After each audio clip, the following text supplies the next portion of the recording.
Bakit hindi ka na naman nagsasalita? Sasabihin ko sa'yo. Pumasok si Li Shu sa pamilya G. Walang anumang pakinabang sa akin. Dapat siyang mamatay ngayong araw.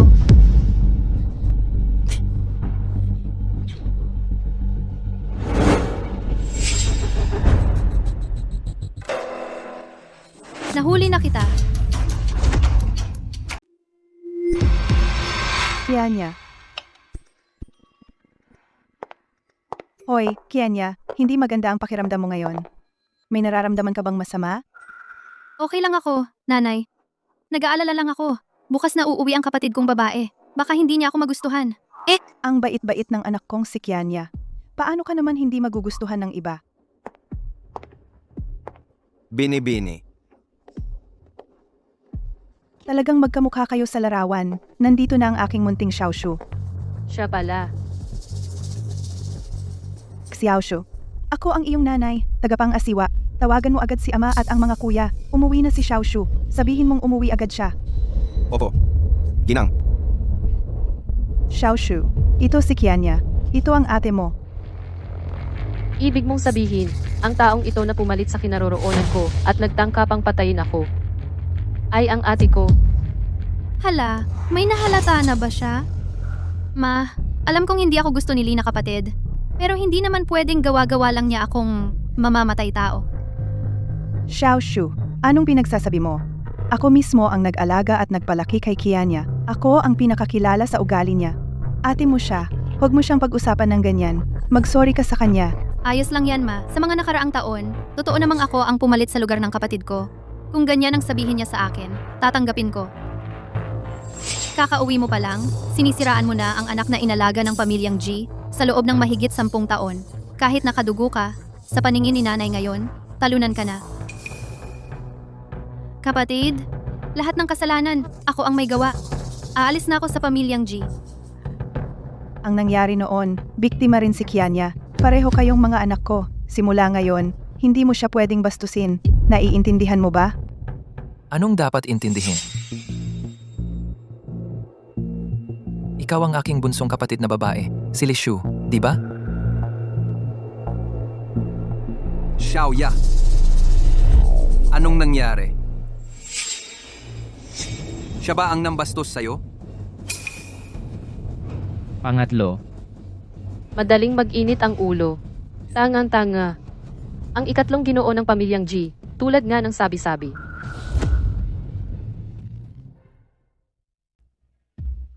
Xiaoshu.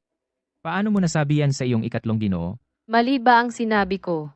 Simula nang pumasok ka, nang walang pag-aalinlangan, sinabi mong ako ang nambuli sa kanya. Kung hindi yan pagiging mainitin ng ulo, ano pa? Ikaw. Hindi mo pinaniniwalaan ang sarili mong kapatid. Sa halip ay madali kang nauto ng ganitong klaseng manloloko. Kung hindi yan katangahan, ano pa? Ikaw. Magaling. Ikalawang ginoo. Bakit ka sumasawsaw?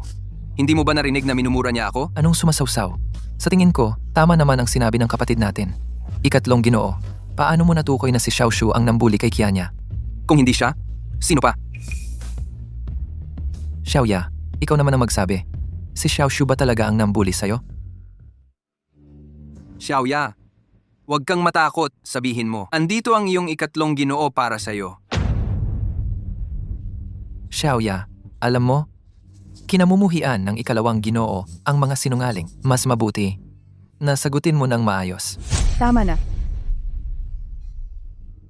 Mula simula hanggang katapusan, wala man lang nasabi si Kianya. Paano naging siya ang nag-akusa kay Xiaoshu? Xiaoshu, alam ni mama na kakabalik mo lang at may galit ka sa ate mo. Pero hindi ito dapat maging dahilan para pilitin mong umalis si Kianya. Pinilit mong umalis si Kianya. Totoo? Pinakamatandang ginoo. Kasalanan ko lahat. Kung may sisihin ka, ako na lang. Huwag mo pong sisihin si mama. Kung hindi dahil sa akin, hindi magkakagulo si mama at ang bunso. Bunso, ako ang may kasalanan sa lahat. Ako ang kumuha ng buhay mo. Basta't huwag kang magalit kay mama. Kahit sampalin o murahin mo ako, kakayanin ko. Nakakatuwa. Gamit ang pagmamahal ng pamilya, sinubukan mo akong patahimikin. Kung ganon, kukunin ko. Ang pagmamahal ng pamilyang ito, Para makita mo kung ano ang kahihinatnan ng pag-asa sa pagmamahal ng iba.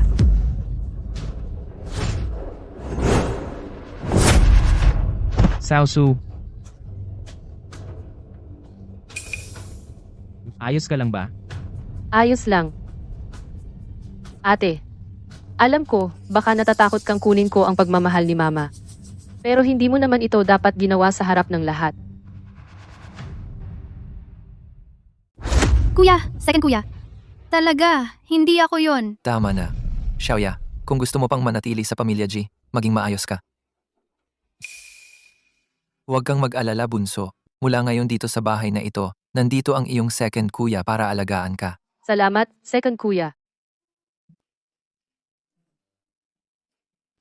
Tama ang sinabi ng iyong second kuya, ngayong nakabalik ka na, manatili ka ng payapa. Ito ang iyong tahanan. Walang sinuman ang may karapatang paalisin ka. Tagapangasiwa ng G. Panginoong G. Ang kwarto ng binibini, handa na ba? Panginoong G. Handa na po. Maaga na ang oras. Magpahinga ka ng maaga. Bukas, sa ngalan ng G Group, maghahanda ako ng isang salo-salo para sa iyong pagbabalik. Sa buong Imperial Capital, ipahahayag ang iyong pagbabalik. Kung hindi maganda ang iyong kondisyon, hindi pwede yon. Nauunawaan ko. Itong batang ito, ang tamis-tamis tawagin ang second kuya. Bakit pagdating sa akin, ganyan? Talagang kapatid ko. Katulad ko ang ugali. May iba pa bang kailangan, kuya? Magpahinga ka ng maaga.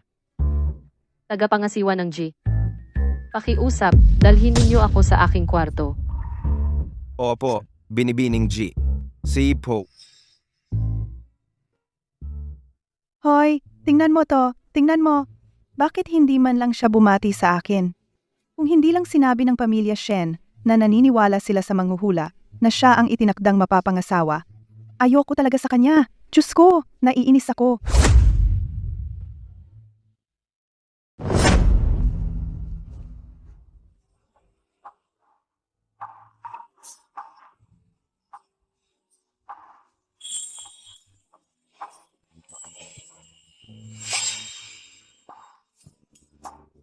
Kahit na ang babaeng baliw na ito ang ginawa sa akin ay hindi mapapatawad. Parang hindi ko naman siya kayang masuklam. Sa totoo lang, parang gusto ko pa nga.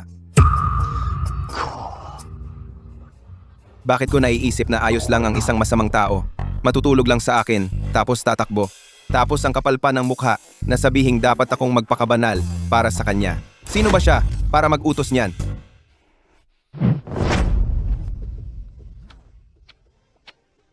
Hinahanap mo ako. Nandito ka pa rin? Hindi ka ba natatakot na gawin ko sa'yo ang gusto ko? Anong gusto mong gawin sa akin? Ano naman ang gusto mong gawin? Anong gagawin ko? Siyempre, itutuloy natin ang pagsasanay ng magkasama.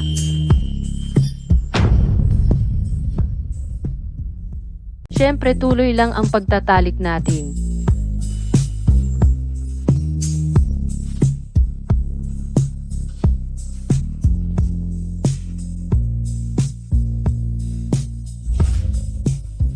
Pagtatalik, di ba? Pagbibigyan kita.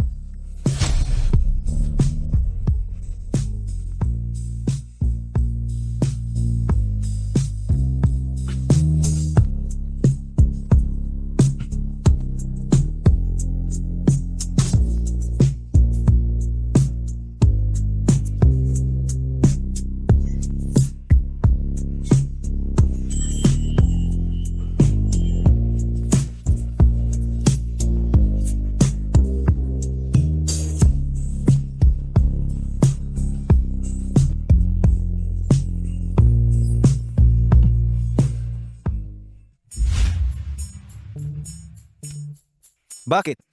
Gusto mo ulit gawin yung ginawa natin dati? Pagkatapos, aalis ka lang ng basta-basta? Bakit? Gusto mong panagutan ko? Sino bang nagsabing panagutan mo? Mabuti naman. Sabi mo hindi mo pananagutan? Tapos, ganun lang? Ano ibig sabihin ng mabuti naman? Ano tingin mo sa akin? Hindi ba? Hindi ba ako? Kulang ang aking alindog?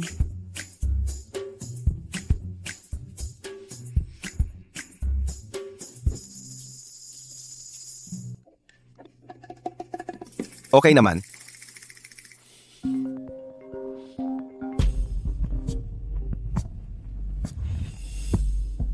Bukas ay ang pagdiriwang ng pagkilala ng pamilya G para ipagdiwang ang iyong nobya ang pagbabalik ni Lishu. Tumalo ka para sa akin. Nobya. Lola. Hindi ko naman sinabing papayag ako na pakakasalan ko siya. Ikaw naman. Ay nako anak, hindi mo gusto ito. Hindi mo gusto iyon. Baka naman, talaga bang balak mo na mag-isa ka habang buhay? Wala akong pakialam. Bukas, kahit ano ang mangyari, dapat kang pumunta. Sakto, sa pamamagitan ng handaan, makilala mo ng mabuti ang babae. Naiintindihan mo ba? Oo, naiintindihan ko.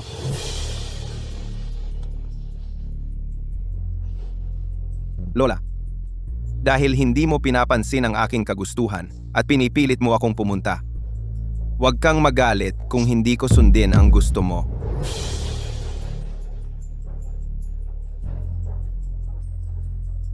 Maghanda ka. Ang pagdiriwang ng pagkilala ng pamilya G. Ako ay magpapawalang bisa sa kasunduan.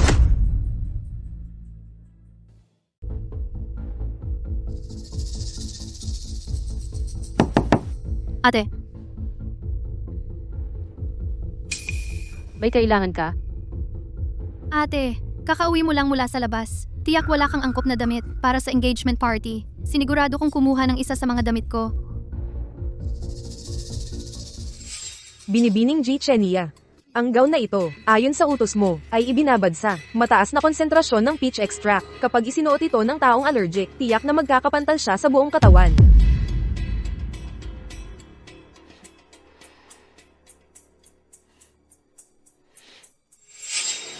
Medyo may silbi rin pala si Lida Jun.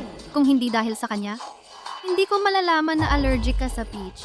Inaasam-asam ko na ang itsura mo sa engagement party. Napuno ng pantal sa mukha habang nahihiya sa harap ng mga kilalang tao sa lungsod. Bakit, ate? Ayaw mo ba dahil isinuot ko na ito dati?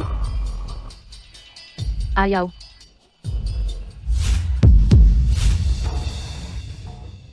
Anong nangyari?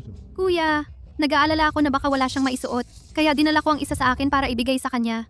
Pero hindi ko inaasahan na. Ayos lang kuya, tiyak hindi sinasadya ng ate ko. Kapag nasaktan mo ang isang tao, kailangan mong humingi ng tawad. Lishu, buksan mo ang pinto. Lishu, bibilang ako hanggang 3. Kung hindi mo pa rin bubuksan, papasok na ako. Ngayon, tingnan natin kung paano ka makakalusot. Kuya,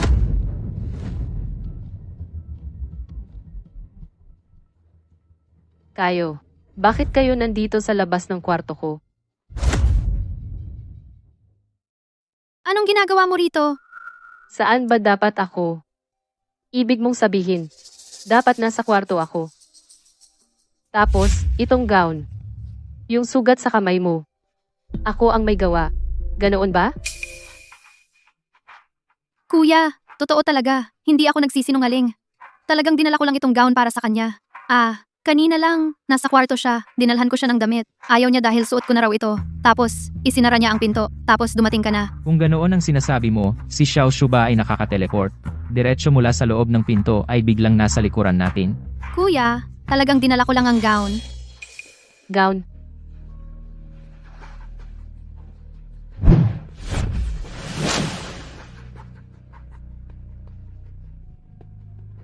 Ito ba yung sinasabi ng ate? Ito pala yung sirang-sira na gusto ni ate na isuot ko sa party. Gown. Hindi. Paano nangyari? Kanina. Ikaw? Ikaw ang may pakana nito. Hindi ba? Ang sakit, hinawakan mo ako. Tama na.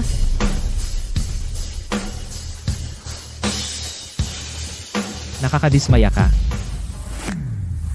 Tang, Ina.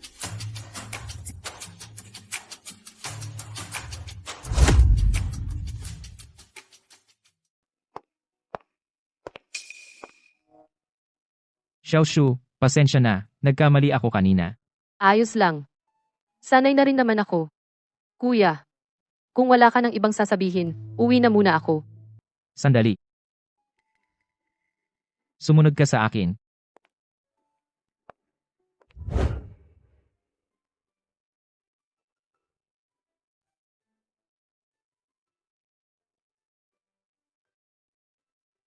Ano to?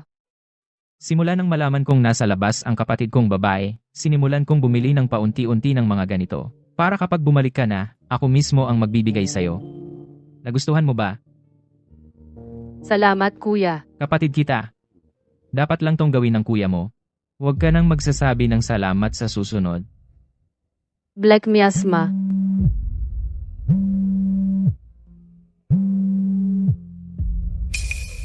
Sige, nakuha ko na.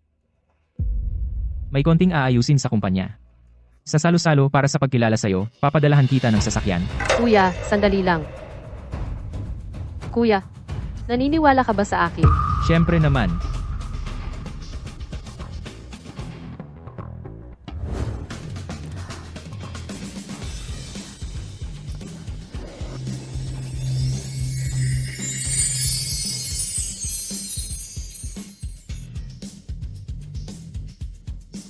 Siguraduhin laging daladala ito.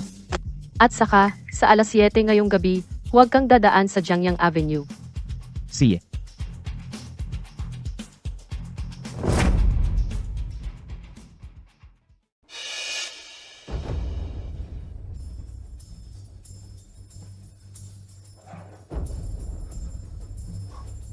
Nasaan to? Amo G, nasa Jiangyang Avenue po tayo. Alas 7 ngayong gabi. Huwag kang dadaan sa Jiangyang Avenue.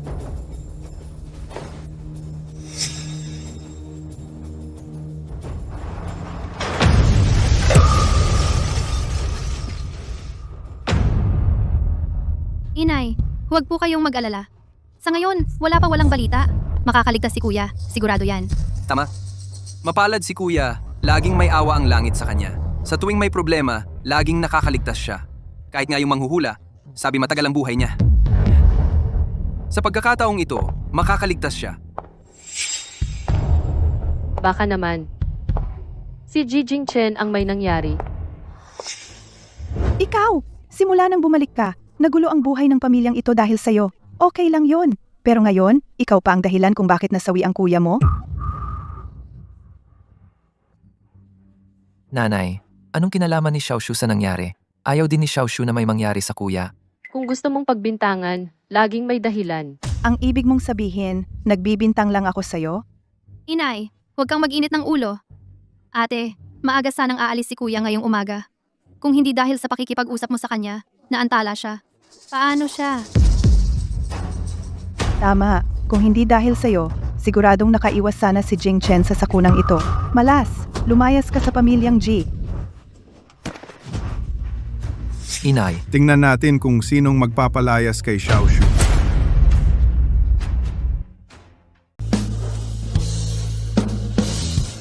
Ayos ka lang ba? Kuya,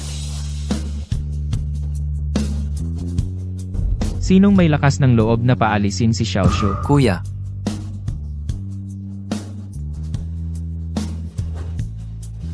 Jing Chen, buti naman at ligtas ka. Mabuti.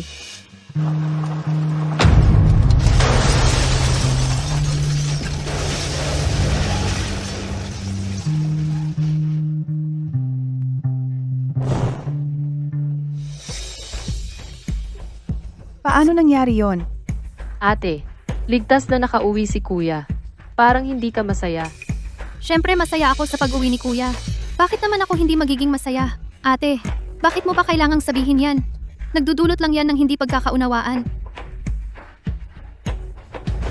Kuya, buti naman at ligtas ka. Nababaliw na ako sa pag-aalala.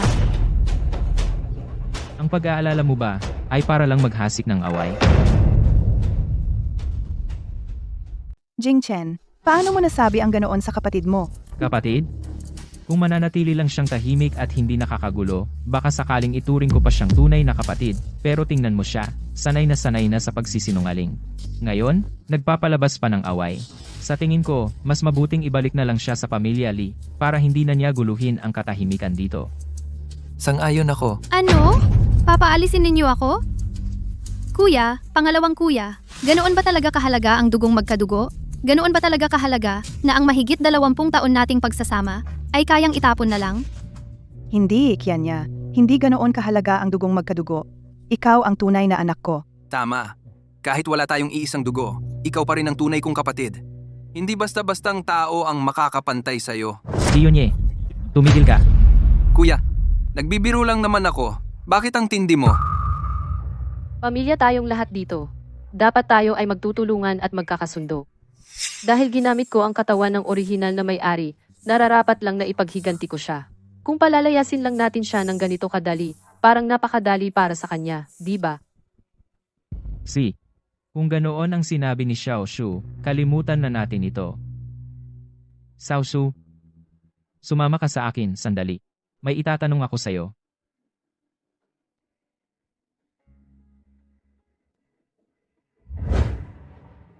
Paano mo nalaman na may mangyayaring masama sa akin ngayon, at saka? Ito namang anting-anting na ito, ano ang nangyari? Ikaw ang nagligtas kay kuya, tama ba?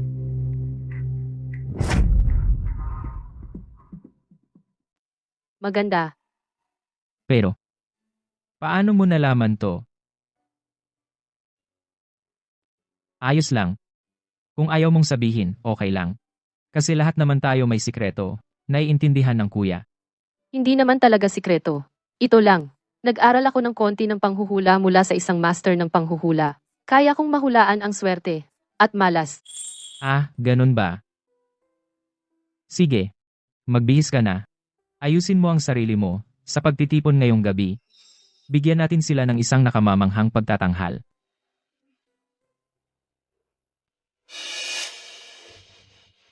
Kami na nga ang marami. Siya pa ang hinihintay. Wala talagang modo. Pwede bang bigyan mo naman si Xiao Shu ng kaunting pagmamalasakit? Tama si kuya. Ma, kayo ni Kianya, ngayon lang din naman bumaba, di ba? Kaming magkapatid, wala namang reklamo. Kayong dalawa. Xiao Shu, sa paningin nyo ngayon, si Xiao Shu na lang ang importante. Isang salita ko, 10 sagot ninyo. Hindi ko alam kung anong pampagana ang ibinigay niya sa inyo. Nagbibiro lang po kayo, Mrs. Yi. Hindi naman ako masamang tao. Saan ako kukuha ng pampagana?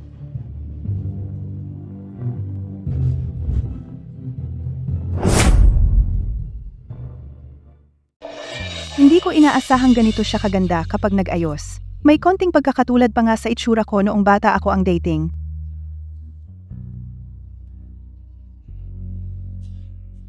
Talagang karapat-dapat na maging kapatid ni Ji Yanli. Talagang hindi pangkaraniwan ang ganda. Kailangan kong magpasalamat sa regalo sa akin ni Kuya.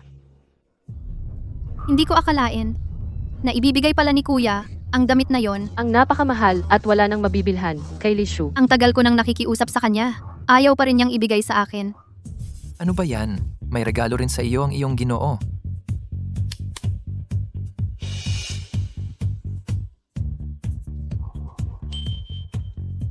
Ito ba yung huling likha ni Master Tushan? Yung set na Dream Heart na napakamahal na ng halaga ngayon? Ano sa tingin mo? Gusto mo ba? Isusuot ko na sa iyo, Ginoo.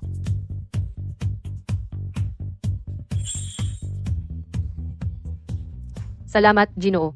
Ano ba yan? Kahit na hindi ko gusto si Lishu, hindi naman siguro dahilan yon para hindi ako sabihan tungkol sa regalo. Para akong nagiging kuripot.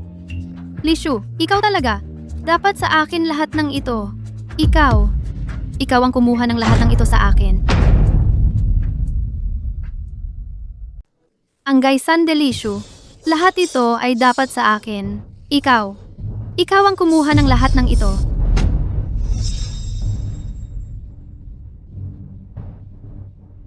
Ading, ang suot mo ngayon ay maganda, parang diwata.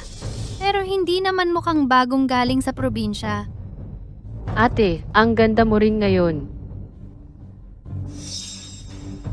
Pero itong bibig ay mukhang mas katulad ng isang probinsyana. Ikaw. Tama ang sinabi mo, Ading. Kuya, Diko, tara na.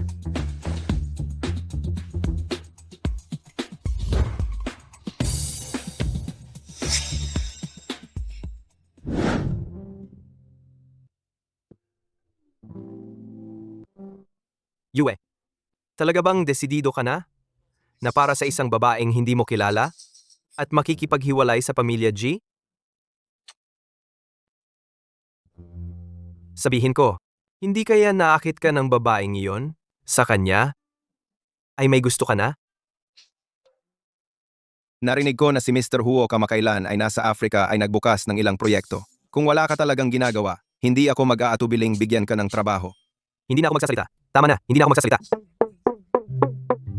Hindi ko lang alam kung ang pamilya G ay malalaman na ikaw ay makikipaghiwalay.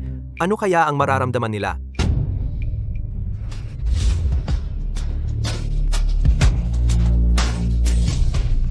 Siya yun.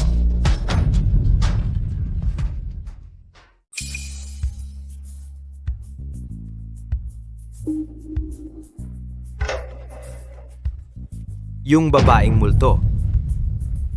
Bakit kasama pa rin niya si Jijing Chen?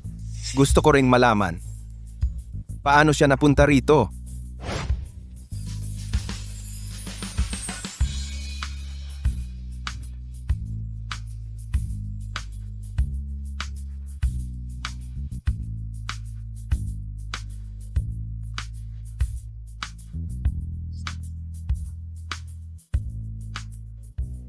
Maraming salamat sa inyong pagdalo sa pagtitipon ng pamilya ngayong araw. Ang nasa tabi ko ay ang aking kapatid na babae na kakauwi lang. Mula sa labas. Si Li Shu. Shu, batiin mo ang mga bisita. Kumusta po kayong lahat? Ako po si Lishu. Talagang tunay na dalaga ng pamilya G. Kahit ilang taon sa labas, ang kanyang angking kagandahang asal ay hindi papahuli kanino man dito. Totoo! Sa harap ng napakaraming tao, hindi siya natakot. Bagkus ay magalang at kalmado. Ang kanyang kumpusura ay talagang pambihira. Maganda, kalmado, maganda. Lishu, swerte ka lang sa kapalaran. Titingnan ko lang. Kung ganyan pa rin ang puri sa'yo.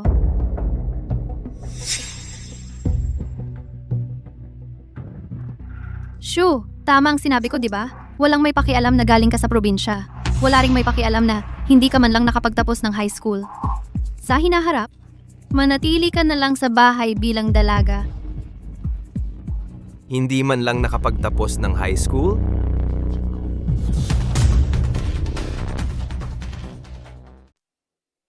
Bakit kaya ganoon ang sinabi ni Kianya?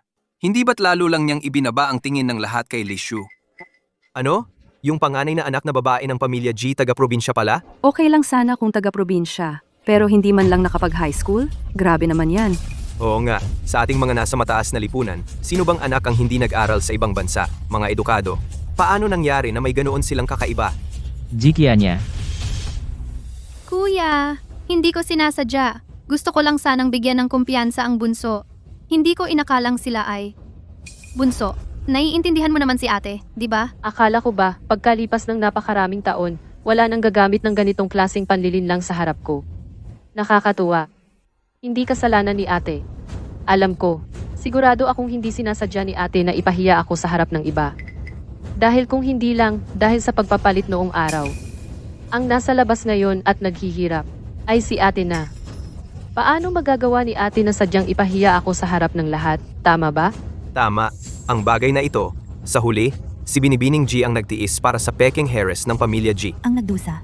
Hindi man lang siya nagpasalamat, ginawa pa niyang chismis. Oo nga, bilang isang taong mula pagkabata ay nakapag-aral ng mataas, hindi ba niya talaga alam kung ano ang dapat at hindi dapat sabihin? Tama.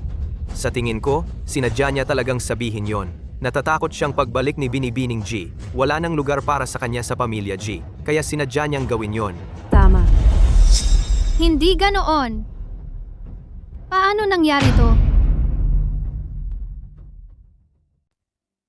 Hindi ganyan.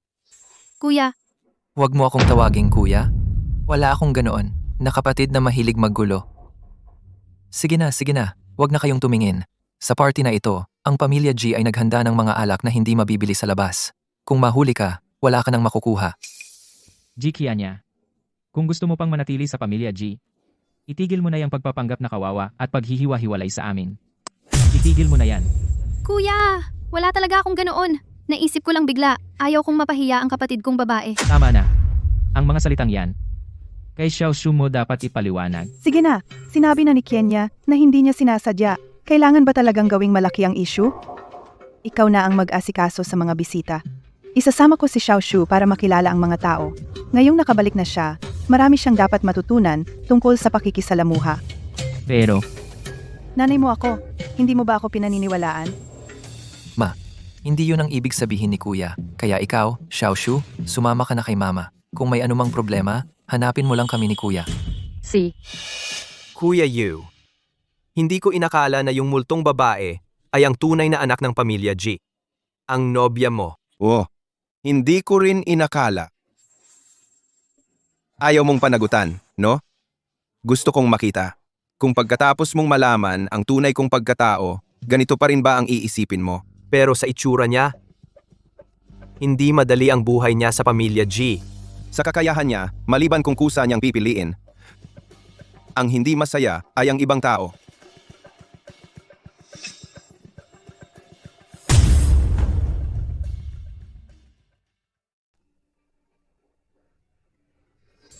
Kausap kita, anong iniisip mo? Naririnig mo ba ako? Hindi. Makinig ka, sumunod ka kay Kenya. Makinig ka at magmasid. Huwag kang masyadong magsalita para hindi na naman tayo mapahiya sa pamilya G. Naiintindihan mo ba? Ginang Ye. Sa halip na oras mo'y asikasuhin mo na lang ang paborito mong anak. Baka kung hindi, magkamali na naman siya ng sasabihin at mapahiya ang pamilya G.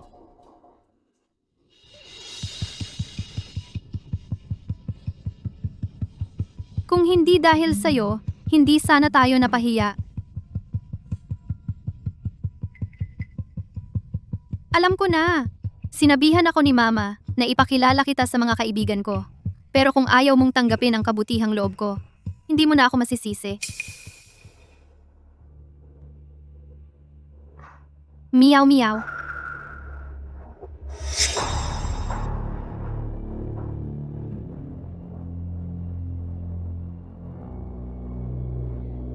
Xiaoshu, ipapakilala kita. Si Miao Miao, ang tagapagmana ng Gu Group. Si Xingyao, tagapagmana ng Su Group. Sila ang mga malalaking kliyente ng pamilya G at pinakamatalik kong mga kaibigan. Miao Miao, ito si Xiaoshu, kapatid ko. Alam ko, yung taga-probinsya ng pamilya G. Siya nga pala, siya ang bida ngayong gabi. Kailangan pa bang ipakilala sa akin ni Kenya? Lishu, akala mo ba pagbalik mo sa pamilya G, makakasabay ka na sa mataas na lipunan? Gusto kong makita kung paano ka mapapahiya sa harap ng lahat.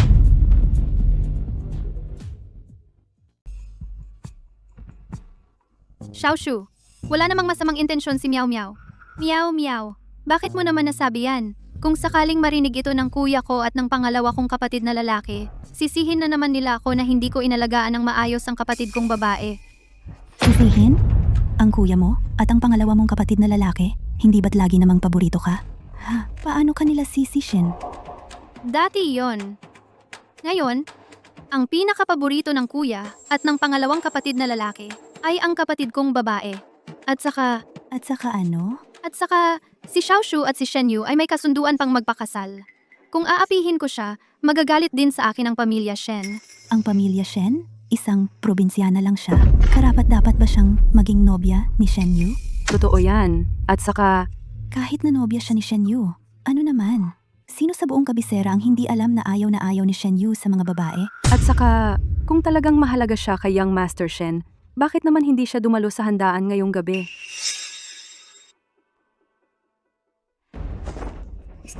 Kausap ka namin. Naglakas loob ka pang mag-isip ng iba? Mayabang pa talaga.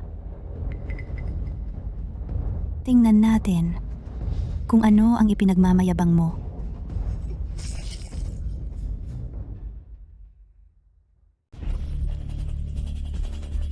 Ay naku, ano ba to? Aray, tingnan mo. Ang clumsy ko talaga.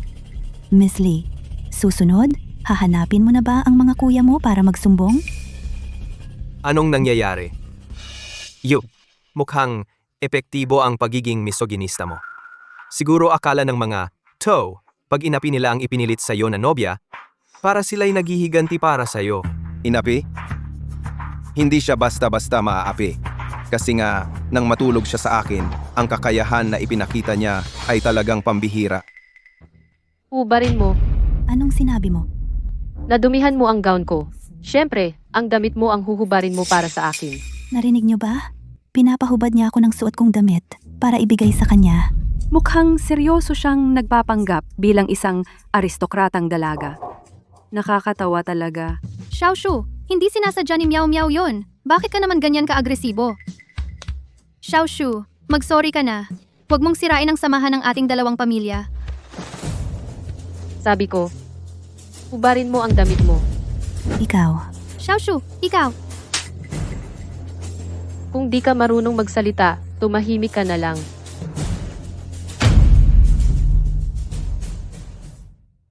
Xiaoshu, ikaw. Xiaoshu, paano mo nagawa yon? Para sa ikabubuti mo lang ang lahat ng ito.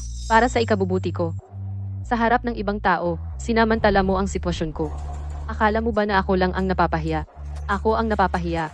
At ikaw rin. At ang buong pamilya G. Ikaw. Bibilang ako ng 3. Kung hindi mo tatanggalin ang iyong sarili, hindi ako mag-aatubiling gawin ito para sa iyo. matapang ka.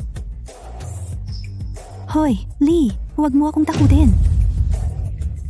Ako ang panganay na anak ng pamilya Gu. Kung gagalawin mo ako, papagalitin ko ang tatay ko. Lahat ng pakikipagtulungan? Lee Shu, ikaw. Ang cute-cute mo. Kayo, bilisan nyo. Tanggalin nyo ang kanyang damit.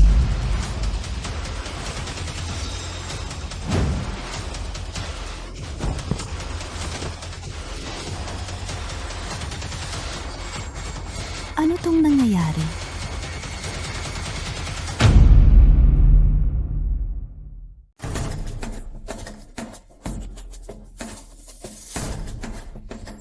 Xiaoya, ano ba talaga ang nangyayari? Anong nangyari sa mukha mo? Ma, si Xiaoshu ito. Hinubaran ni Xiaoshu si Miao Miao. Pinapag-sorry ko siya. Hindi lang siya nag-sorry. Sinaktan pa niya ako. Kalokohan yan. Hindi ganoon ang kapatid ko. Siya yung bastos. Hindi ako naniniwala. Ang ibig sabihin ni Second Young Master G, nagsisinungaling kami? Anong oras na? Pinagtatanggol mo pa rin siya? Miao Miao, pasensya na. Papag-sorryin ko siya sa'yo. Hanggang sa patawarin mo siya. Xiaoshu, mag-sorry ka na agad sa kanya. Kung dahil sa'yo, naapektuhan ang relasyon ng ating mga pamilya, hindi kita patatawarin. Makinig muna tayo kung ano ang sasabihin ni Xiaoshu. Tama. Kung talagang kasalanan ni Xiaoshu, papagsoryin ko talaga siya. Pero kung hindi, huwag ninyong sisihin kung magpakita ako ng tunay kong kulay. Anong pakikinig? Nandyan na nga ang katotohanan sa harap natin. Ano pang pakikinig? Mag-sorry ka na agad sa kanya.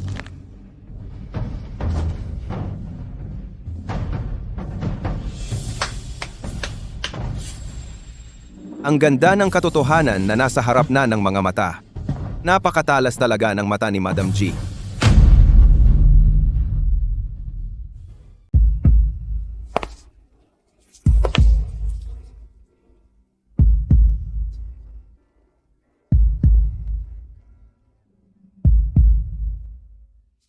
Yun, nandito ka na pala. Ay, Ginang Shen, hindi kasama mo?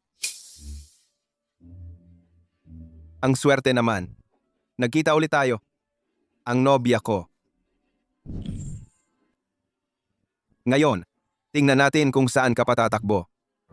Hindi sumama sa akin ang lola ko. Pero inutos niya sa akin na alagaan ang nobya ng apo niya. Paano nangyari? Kuya Yu, hindi ba ikaw? Laging hindi lumalapit sa babae? Bakit? Hindi lumalapit sa babae. Ito ang dahilan kung bakit kayo nang aapi sa aking nobya. Hindi ganoon. Ako. Dahil ang inyong pamilyang G, hindi kayang protektahan ang taong akin. E di ako na ang bahala. Dongzi. Yu, ano ang sasabihin mo? Ilalabas ba natin sila para parusahan? O papuntahin natin ang tatay niya? Personal na humingi ng tawad sa ate sa pamamagitan ng pagmamano. Hindi naman kailangan ng ganyang kahirap. Dahil marumi ang bibig nila. Kaya humanap tayo ng tao para linisin ang bibig nila. Upang malaman nila kung ano ang dapat at hindi dapat sabihin. Si Huazong, bigyan ang dalawa nila. Linisin ang bibig nila. Oh.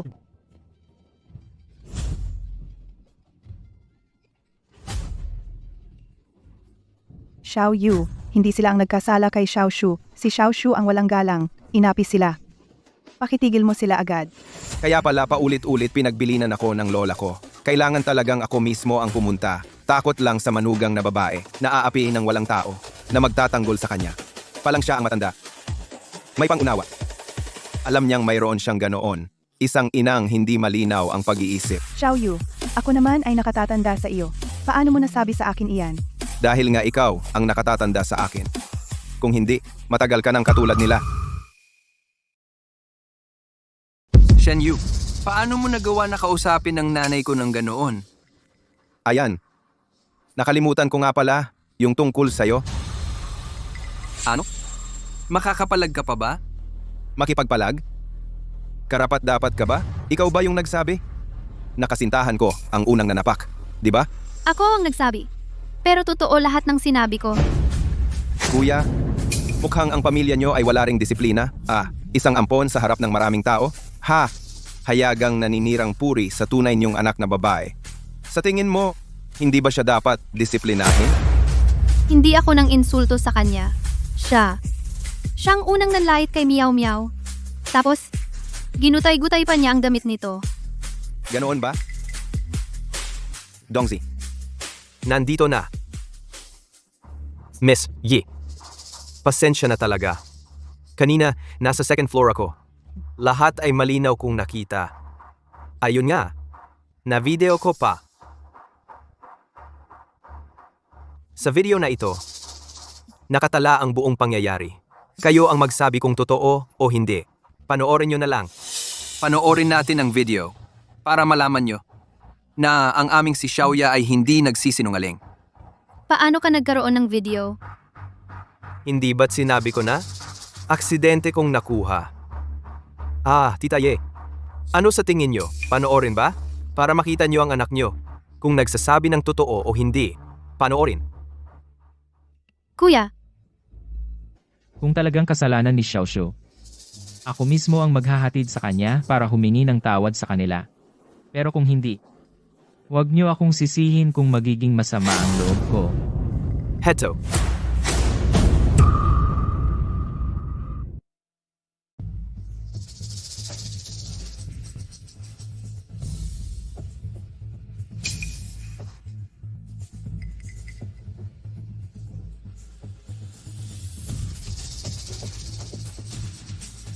Ipagbigay alam mo ito sa lahat. Ititigil muna ng G ang lahat ng pakikipagtulungan sa negosyo sa mga Gu at Su. Tungkol sa iyo, dapat ka nang matutong sumunod sa mga alituntunin. Paano mo nagawa na idawit at siraan si Xiao Shu? Kung ganito, hindi na rin kayang ipagtanggol ka ng pangatlong kuya. pangatlong kuya. Pangatlong kuya. Panganay na kuya. Umuwi ka at magmuni-muni.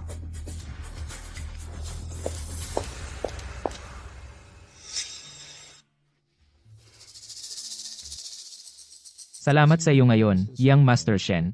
Pero ngayong nandito na ako. Ako na ang sasundo kay Xiao Shu. Kaya, hindi na kailangang mag-abala pa si Yang Master Shen.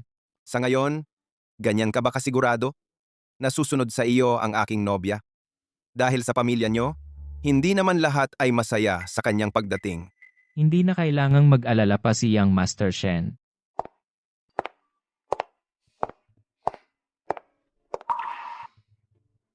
Xiao Shu, uwi na tayo.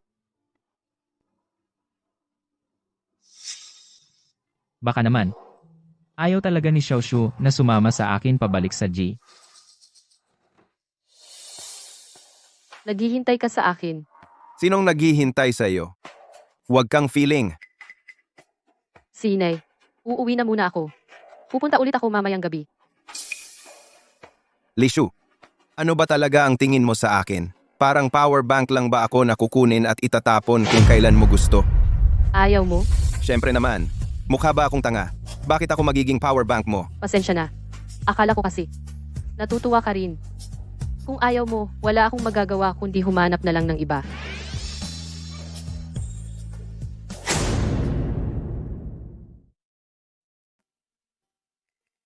Maglakas loob kang humanap ng iba. Babasagin ko ang mga binti mo. Shenyu, ang kakaiba. Ayaw mong makipag-dual cultivate sa akin. Pero ayaw mo rin na may ibang makipag-dual cultivate sa akin. Ako. Sina? Kitang-kita naman sa bobo nitong to na wala pa siyang alam. Kung ganon, sundin muna natin ang gusto niya. Unti-unti na lang natin siyang gabayan. Kanina hindi pa ako sigurado, pero ngayon, desidido na ako. Tutulungan kita. Kita-kita na lang tayo mamayang gabi. Li Shu, maghintay ka. Sisiguraduhin kong magkakagusto ka sa akin.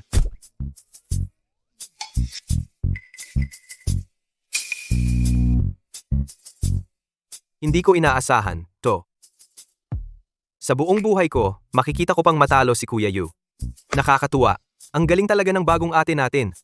Tigilan mo nga? Imbestigahan mo agad, para sa akin, ang kalagayan ni Li Shu, lahat ng detalye.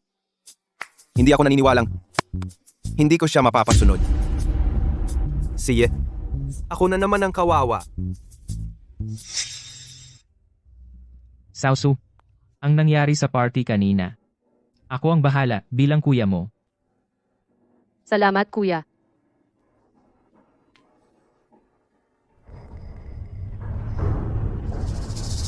Pagod na kayong lahat ngayong araw. Umuwi na kayo at magpahinga ng maaga. Kenya, umuwi ka na. Tumigil ka dyan. Butlazi, Young Master. ikulong mo si Ji Qianya sa detention room.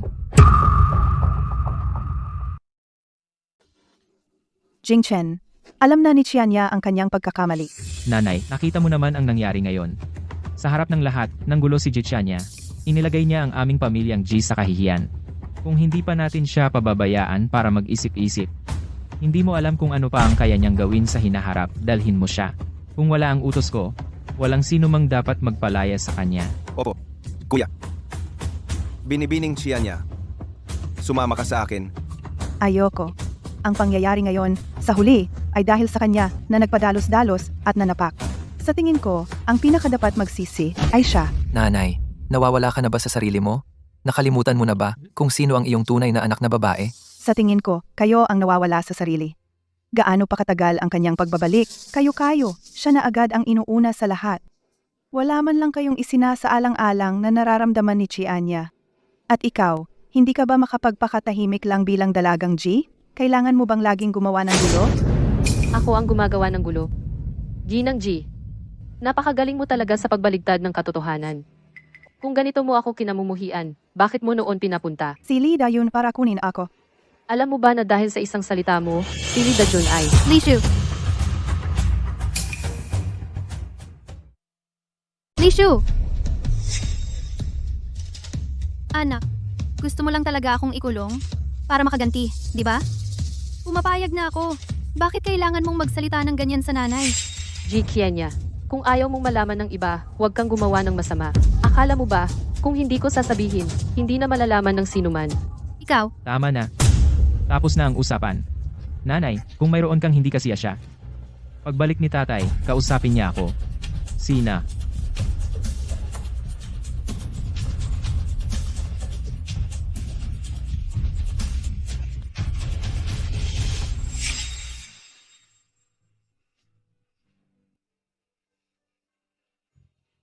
Ji Qianya, kung ayaw mong malaman ng iba, huwag kang gumawa ng masama.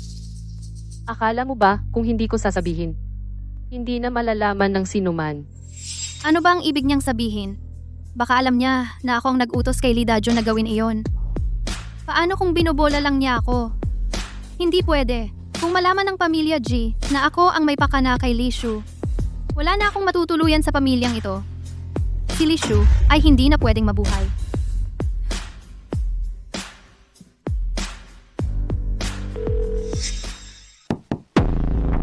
Xiaosu. Nandiyan ba si Xiaosu?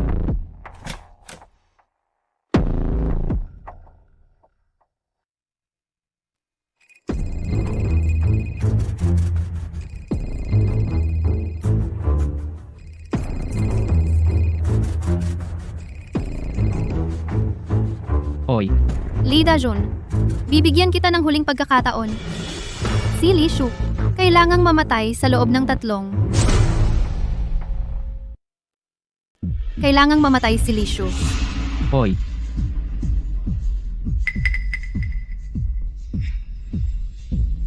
Ang tinatawagan ninyo ay naka-power off. Maghintay lamang. Walang kwenta.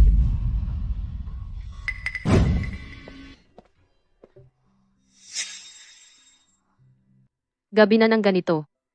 Kuya, may kailangan ka ba sa akin? Sobrang abala ako nitong mga nakaraang araw. Hindi ko man lang napansin na ganitong lumang cellphone ang gamit mo. Itong card na ito, kunin mo muna, nandito ang mga nakaraang taon na parte mo sa grupo na dividend. Ikaw ang bahala kung paano gagastusin. Ako.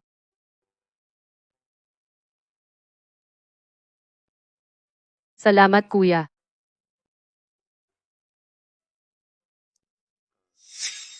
Kuya, may iba ka pa bang kailangan? Xiaoshu, nitong mga nakaraang araw, si Kianya at si Nanay ay nagpahirap sa iyo. Huwag kang mag-alala. Sa pamilya G sa hinaharap, Kuya, ako ang iyong pinakamalaking sandigan. Walang sino mang makakaapi sa iyo. salamat, kuya.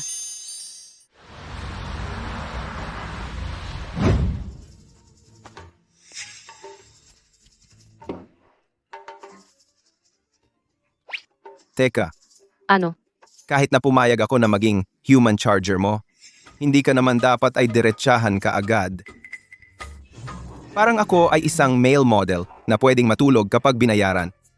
Nagsisisi ka na. Siyempre hindi. Sa tingin ko lang, kaysa sa ganito na para lang matapos ang layunin ay walang kaluluwang pagtatalik, mas mabuting pag-ibayuhin natin ang ating relasyon. Hindi na kailangan. Kailangan. Nag-research ako online. Kung gusto mong mag-double cultivate para makakuha ng spiritual energy, kung ito ay nakabatay sa spiritual resonance ng 2 panig, ay mas maganda ang epekto kaysa sa gawin lang para matapos. Tama naman ang sinabi niya. Kung ganon, may alam ka bang magandang paraan para mapalapit tayo? Meron. Siyempre meron. Sandali lang.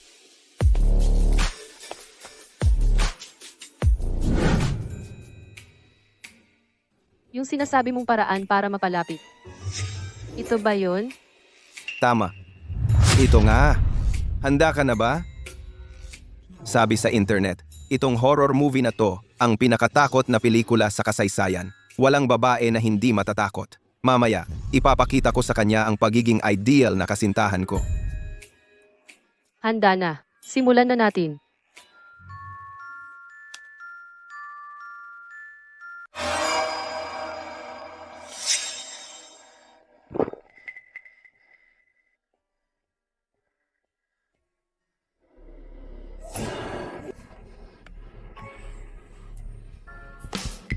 Mabilis ang tibok ng puso mo. Mukhang nahuhulog ka na sa akin. Simulan na natin.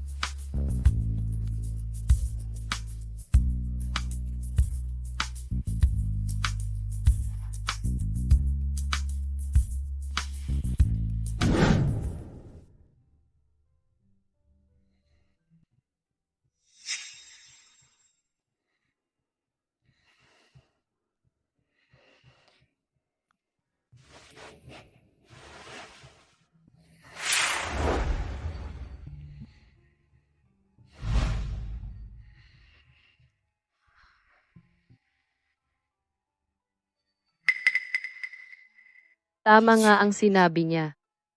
Pagkatapos nating magpalapit, saka tayo mag-double cultivation, mas mabilis talagang bumalik ang spiritual energy kaysa dati. Talagang hindi biro, likas na talentado.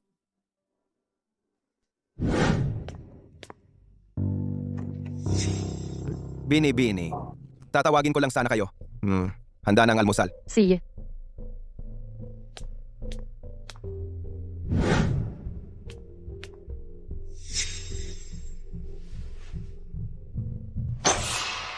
Bulag ka ba? Hindi mo ba ako nakita rito? Ni hindi ka man lang bumate? Akala ko, Ginang Ye, ayaw mong makipag-usap sa akin. Ikaw. Nakakulong pa rin si Kianya sa detention room. nakakain ka pa rito? Napakasama mo talaga. Sino ang sinasabi mong masama?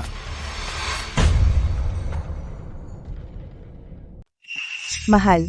Sa wakas, nakauwi ka na. Mahal. Kung hindi ka pa umuwi, ako'y mabubuli na ng ilang tao. Naaapi na. Sa ugali mo, sino ang may lakas ng loob na magalit sa iyo? Ito ang ating mahal na anak na babae si Xiaoshu ba? Xiaoshu, ako ang iyong tatay. Sa mga nakaraang taon, pinagdaanan mo ang hirap. Nagkataon na nasa ibang bansa ang tatay, sumali sa isang auction. Bumili ng isang maliit na regalo para sa iyo. Sana magustuhan mo.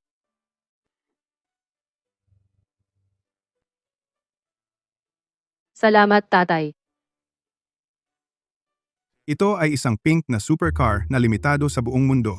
Isa lang ito sa buong mundo. Sa hinaharap, kapag lalabas ka, ito ang gamitin mong sasakyan. Ji Heng, ang labis mo namang mag-favoritism. Ang sports car na ito, si Kianya ay palaging humihingi nito sa iyo at hindi mo pa siya nabibigyan. Paano mo maibibigay ito sa kanya? Kung malaman ito ni Kianya, ano ang iisipin niya? Ano?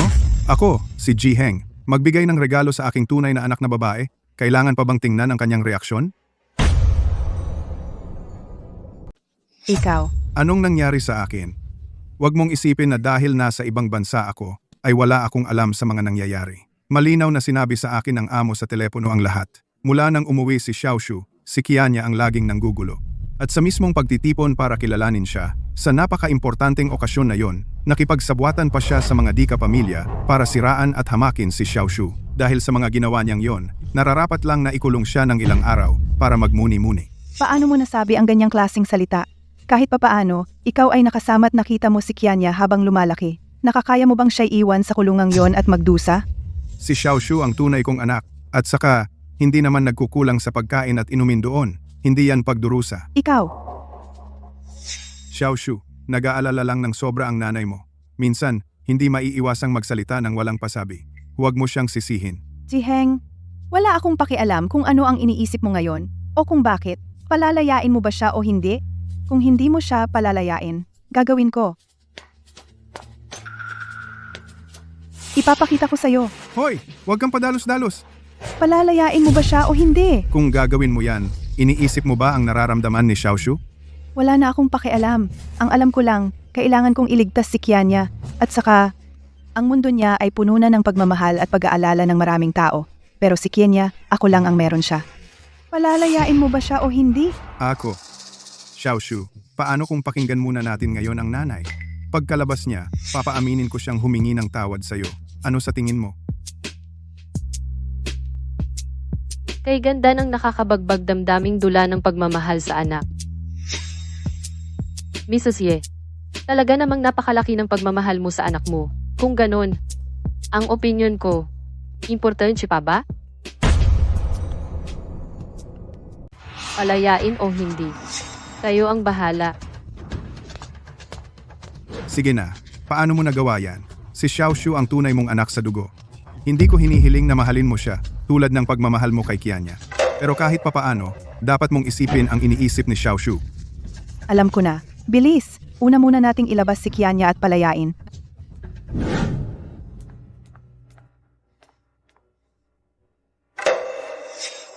Nanay! Huli na ako, anak. Naghirap ka. Tatay, salamat sa pagpapalaya sa akin. Huwag kang magpasalamat sa akin. Kung ngayon, hindi nagbanta ang nanay mo ng buhay niya, hindi ako magmamadaling palayain ka. At saka, tandaan mo, ang dahilan kung bakit hindi namin matapos naming kunin si Li Shu, isinauli ka sa pamilya Li. Raven, dahil kahit na wala tayong relasyon sa dugo, pero sa 20 taon nating pagsasama, ay itinuring na kitang bilang pamilya. Pero, hindi ibig sabihin nito na maaari mong apihin si Li Shu ng basta-basta. Si Li Shu, ang tunay na anak na babae ng pamilya Ji. Kung gagawin mo ulit ang dati mong ginagawa, magplano para sirain. Huwag kang magalit sa akin kung isasauli kita sa pamilya Li. Naiintindihan mo ba? Naiintindihan ko. Sige na. Alam na ni Xiaoya ang kanyang pagkakamali. Bakit mo pa kailangang gawin yan? Huwag kang mag-alala. Basta siya at si Xiaoshu ay magkasundo at mag-sorry ng maayos kay Xiaoshu, magkakapamilya pa rin tayo. Alam ko na, tatay. Mamaya, agad akong magsusorry sa kapatid ko.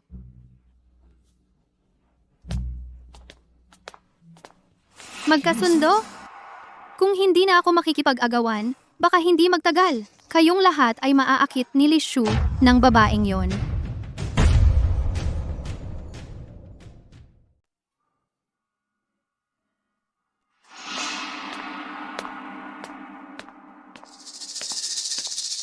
Ano ba? Ang yabang mo ano? Pagbalik mo, pinapalibot mo na agad si kuya at si Diko sa'yo. Kahit na si Shen Yu, na hindi lumalapit sa babae, ay nagtatanggol para sa'yo. Li Shu, ang galing mo talaga.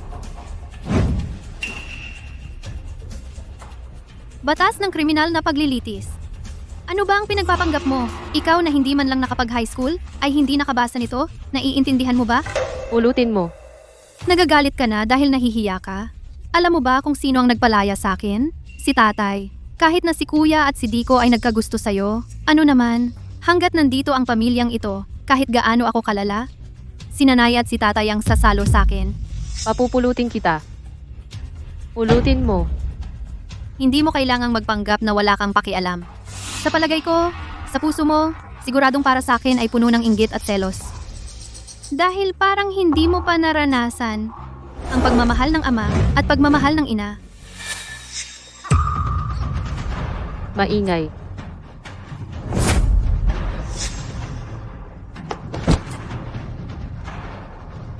Ngayon, makikinig ka na ba ng maayos sa akin? Pulutin mo iyan.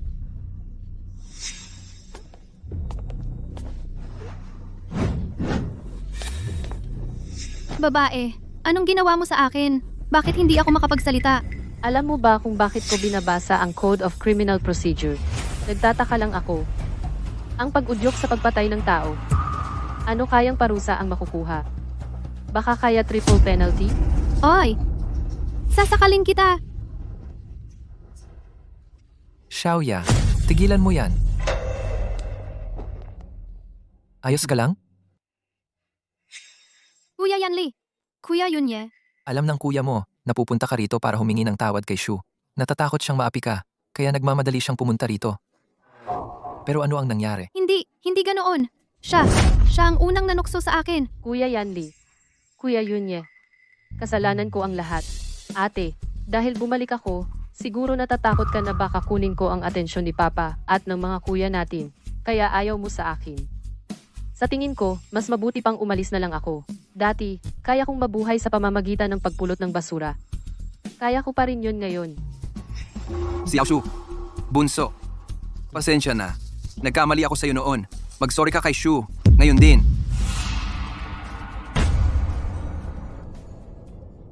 Hindi kailangang humingi ng paumanhin ang ate. Mula noong ako'y bumalik sa bahay na ito, laging nag-aaway ang lahat. Sa tingin ko, mas mabuti pang umalis na ako sa bahay na ito. Kuya, kasalanan ko ang lahat. Huwag mong sisihin ang ate. Xiaoshu, Li Shu, ano ba ang pinagpapanggap mo? Ikaw naman ang unang nanakit. Kuya, kanina, hindi ko alam kung anong ginawa niya para hindi ako makapagsalita. Ikaw, lahat ng ito, ikaw ang may gawa, kuya. Gumagamit siya ng black magic. Lahat ng ito, plano niya ang lahat. Yung damit noong araw na iyon. At saka, sa party, si Meow Meow ay bigla-biglang nahulog at saka kanina, lahat ng ito, siya lang ang gumawa-gawa ng eksena. Kuya, maniwala ka sa akin. tama na. Tama na. Ngayon, para siraan ng tao, kahit na ang usapin ng kulam na sobrang malayo, kayang sabihin. Kuya, talagang marunong siya ng kulam. Inasahan niya na darating kayo. Sinadya niyang galitin ako ng maaga. Ginawa niya ito para pagdudahan ninyo ako. Kuya, dapat maniwala kayo sa akin. Talagang walang pag-asa. Kuya, kahit ikaw, hindi ka naniniwala sa akin? Kuya, huwag kang mag-alala. Kasalanan ko lahat. Pupunta na ako kay Papa. Para siya ikulong ako. Xiaoshu, Li Shu, ikaw, ang cute mo. Anong pagpapanggap mong mahina? Ji Qianya, tumahimik ka. Ngayon, bakit ka naging ganito? Madaling magmura. Ikaw sa pamilya G, nasaan ang pagpapalaki sa iyo sa loob ng maraming taon? Pang-araw-araw, nagpapanggap ka lang ba? Hindi, kuya. Huwag kang magpaliwanag sa akin. Una, ayaw ko palakihin ang isyong ito. Pero ngayon, ang ginawa mo kay Xiaoshu sobrang pagkamuhi. Kung hindi ko ito aaksyonan at palalampasin, mahirap isipin na kaya mo pang gumawa ng kung ano. Kuya, ano ang ibig mong sabihin? Sasabihin ko ng totoo kay Papa at kay Kuya. Kailangan mong panagutan ang iyong mga pagkakamali. Kung hindi, habang buhay, hindi ka magsisi.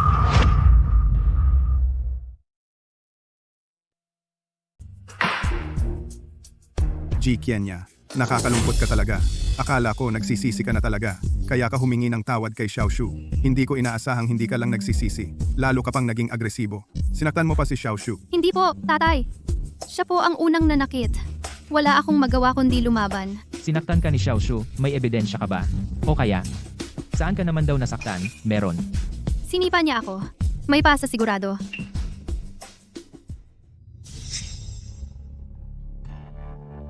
Ito ba ang sinasabi mong ebidensya? Nasaan ang pasa? Imposible. Nararamdaman ko pa ring sumasakit ang binti ko. Paano walang bakas? Ikaw. Ikaw ang may kagagawa nito. Tama na. Sasabihin mo pa bang si Xiaoshu ulit ang may kasalanan sa harap ng lahat? Xiaoya, ang mga nangyari ngayon, bawat isa ay nakita naming magkapatid. Bakit ayaw mo lang aminin ang pagkakamali mo? Tama. G. Kianya, malinaw ang ebidensya. Hindi mo ito matatanggi. Kianya, sa pagkakataong ito, mali ka talaga.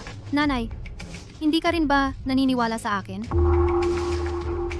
Tingnan mo. Ito ang anak mong minamahal mo mula pagkabata. Nanggugulo ka? Puro ka sinungalingan. Ayaw magbago. Napakasama ng ugali.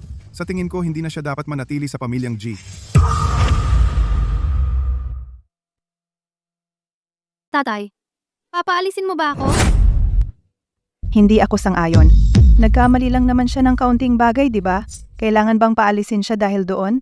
Simula nang bumalik ang Lishu, kayong lahat ay hindi na siya pinapansin. Okay lang yon. Pero ngayon, papaalisin pa ninyo siya sa bahay? Ano ba ang hindi ninyo nagustuhan sa kanya? Pababaguhin ko siya? Pwede na ba yon?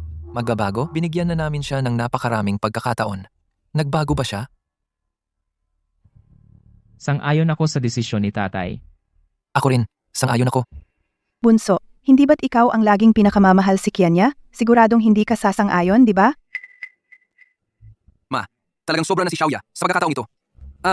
Kung hindi dahil nakita ko ng personal, hindi rin ako maniniwala na ganito kalala ang kanyang ugali.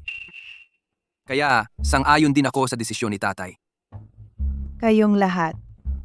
Tama na. Tapos na ang usapan. Pagkatapos ng ilang araw na to, papauwiin ko siya.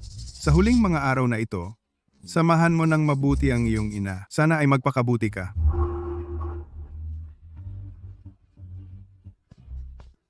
Kianya, huwag kang mag-alala.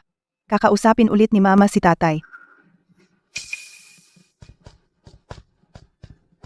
Lishu, akala mo ba makakapagpaalis ka sa kin, sa pamilya G, sa ganitong paraan? Panaginip lang yan. Hindi mo magagawa yan.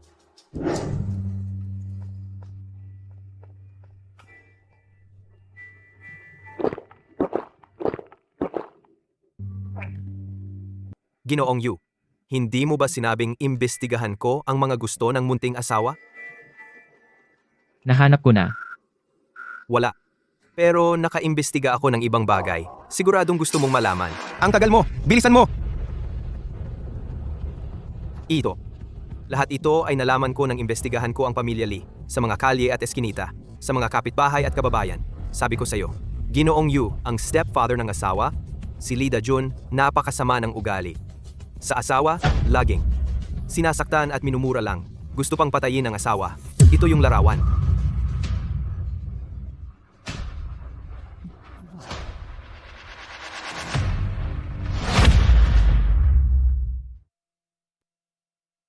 Noong araw na yon na nakilala natin ang manugang na babae, unang gabi, si Lee Da-jun na ito, ng gabing iyon, gusto na niyang papatayin para mapatahimik.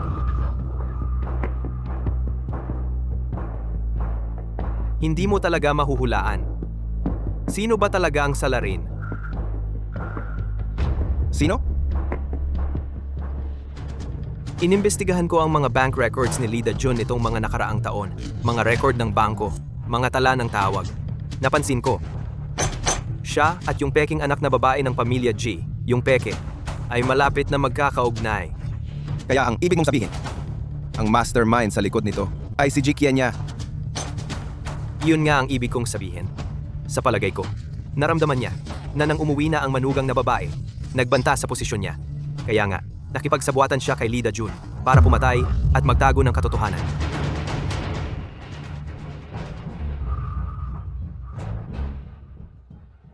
Ang mga dokumentong ito. Ipadala mo ito sa magiging biyenan kong di makaintindi. Sa magiging biyenan ko, ipadala mo. para makita niya kung ano ang ginagawa sa likod niya ng ampong pinoprotektahan niya ng buong puso. Ang ginagawa sa likod niya na maruruming bagay. At isa pa.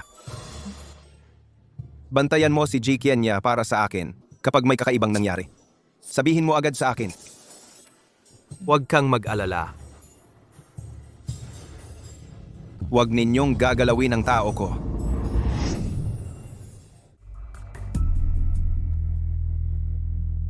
Ano ba ang ibig mong sabihin?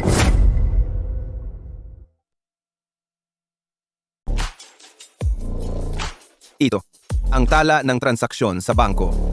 Sa mga nakaraang taon, si G. Kenya at si Lida John, ang kanilang mga account, ay nandito lahat. Kaya nga naparito ka ngayon. Ay para paingatan ko si Jikia niya. Siyempre, ayaw ko na mawalan ng asawa sa murang edad. Ginoong Shen, sobra kang nag-iisip. Sa isang Jikia niya lamang. Hindi ako maaapektuhan. Ikaw ang dapat pag-usapan. May nagugustuhan ka na. May gusto ka na. Ano ba ang sinasabi mo?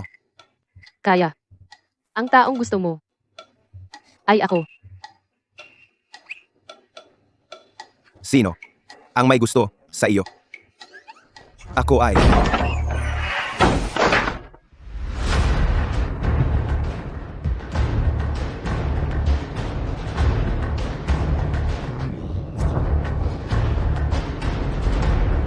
Ikaw ang kumuha ng aking pribadong kuwarto, di ba? Ang ganda ng gabi at may magandang babae pa. Ako ngayong gabi ay swerte sa babae.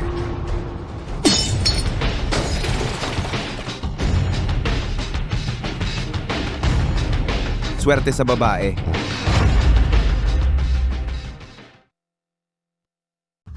Ang swerte mo sa babae. Ikaw lang ang hinahanap ni San. Hinahanap si San. Hinayaan mong masaktan ang kuya ko.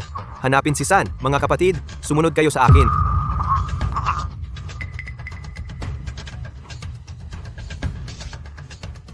Kung hindi ko kayang lutasin ang ganitong simpleng problema, paano ako magiging karapat-dapat na ikakasal mo?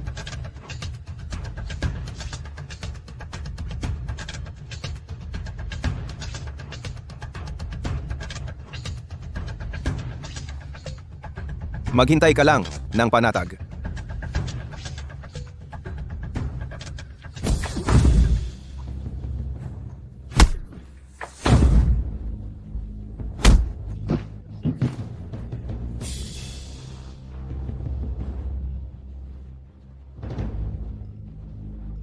Kamusta? Hindi naman masama ang iyong napiling ikakasal, di ba?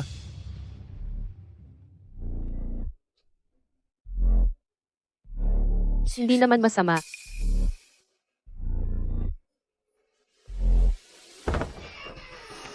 Kuya Yue, dinala ko ang mga tao para iligtas.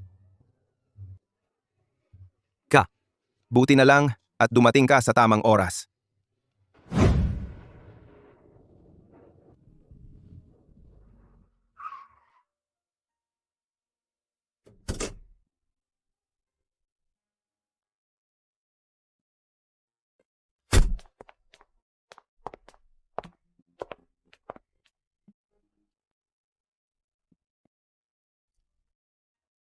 Lishu, magpapakasal din tayo balang araw, di ba? Eh ano ngayon? Kung ganon, kaya bakit hindi na lang tayo magpakasal ng mas maaga para magamit mo na rin ng maaga ang mga karapatan bilang Mrs. Shen, araw-araw tayong magsasama. At sa hinaharap, sa Imperial Capital, walang mag-aabuso sa iyo. Ano sa tingin mo? Basta payag ka. Ang pamilya G at ang kuya mo, ako ang kausap sa kanila. Kuya,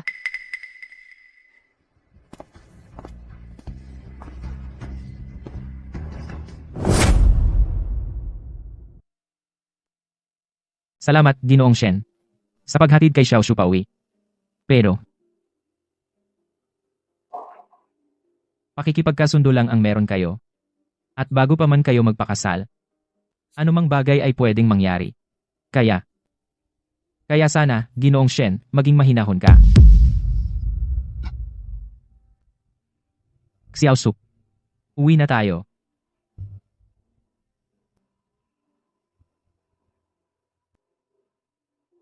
Mukhang. Ginoong Shen. Malayo pa ang lalakbayin mo.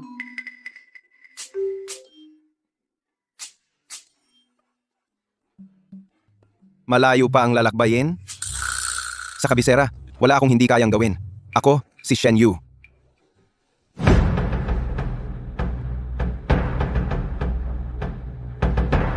Hoy, cute! Bakit lahat sila umiikot sa'yo? Lishu, hindi kita palalampasin.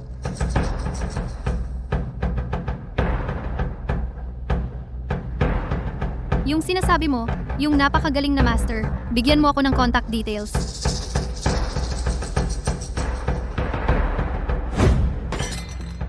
Ano? Nawala ng bigla? Sinira ang mga gamit nang hindi nakikita? At hindi ka pa pinapagsalita? Binibining G, nagbibiro ka lang ba sa akin? Sinisiguro ko sa'yo, totoo lahat ng sinasabi ko. Kung totoo nga ang sinasabi mo, baka ang bagay na ito ay mahirap na solusyonan. Dahil ayon sa kwento mo, kahit alin sa mga iyon, ay hindi kayang gawin ng ordinaryong tao. Ito. Narito ang 1,000,000. Pakiusap, tulungan mo ako, master. Si. Kung tama ang hula ko, ang sinasabi mong, pagkawala ng bigla, ay galing sa anting-anting na nagpapa-invisible.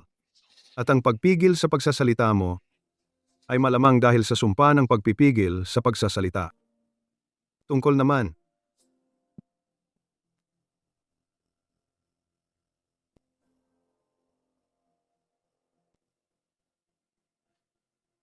sa mga kapamilyang ilang dekada mo ng kasama, sa maikling panahon, ay sumunod lahat sa kanya? Maaring dahil sa sumpa ng dugo. Sumpa ng dugo? Tama? Ang gumawa ng sumpa ay gumamit ng dugo bilang gabay upang kontrolin ang isip ng tao. Ganun nga pala.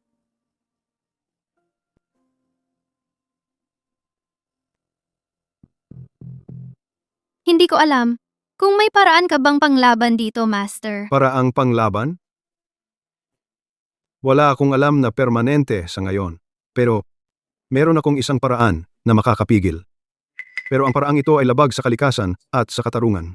Saiden, kung mabibisto ito ng iba, tiyak na babalik sa gumamit nito. Binibining G, gusto mo bang subukan? Sigurado ako.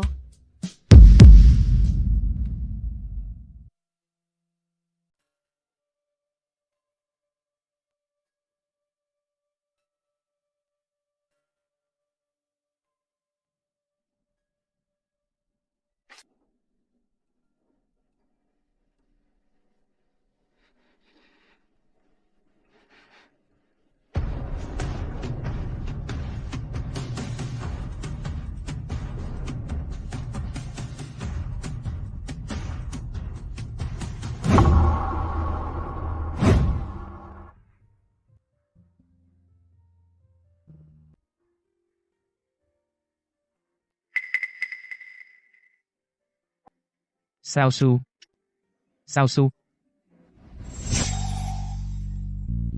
Xiaoshu, okay ka lang ba? Kung may masakit o hindi ka komportable, Saksakin mo siya. Ngayong naakit mo na si Papa at mga kuya ko, gagawin kitang tunay na masamang tao. Sa harapan nila, tingnan ko lang kung malilinlang mo pa sila. Xiaoshu, kung hindi ka maganda ang pakiramdam, kailangan mong Tumigil ka diyan! Xiaoshu,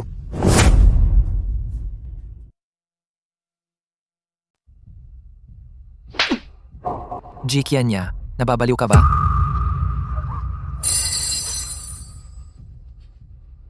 Paano nangyari? Pero malinaw na. Qianya, paano mo nasaktan ng kuya mo? Kung hindi dahil kay Xiaoshu?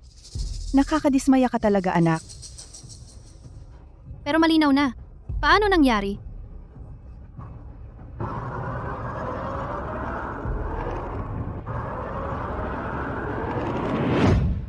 Xiaoshu, ayos ka lang ba?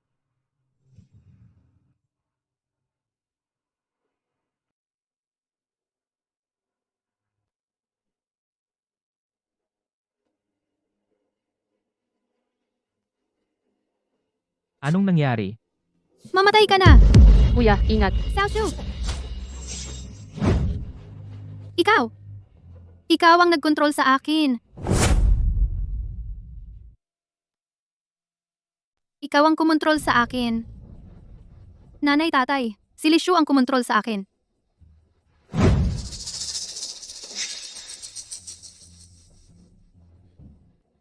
Ano ang ginawa mo sa kanila?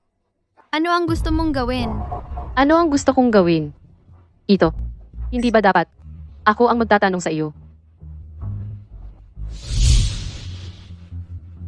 Ang aking mabuting ate.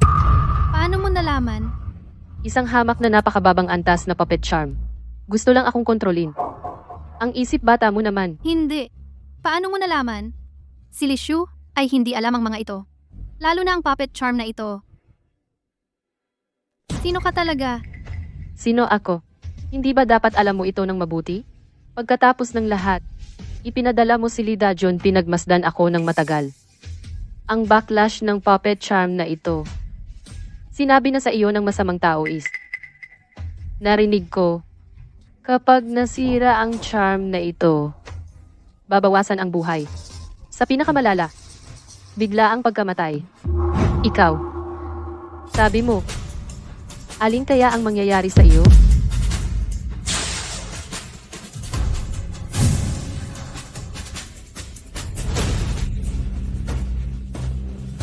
Lishu, gusto mo palang gawin akong tatlo?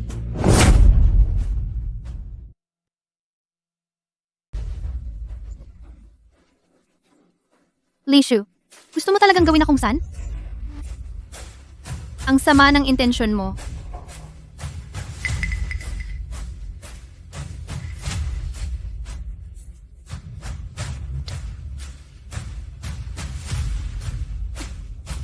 Lishu, pumunta ka na sa San. Ingat. Panganay.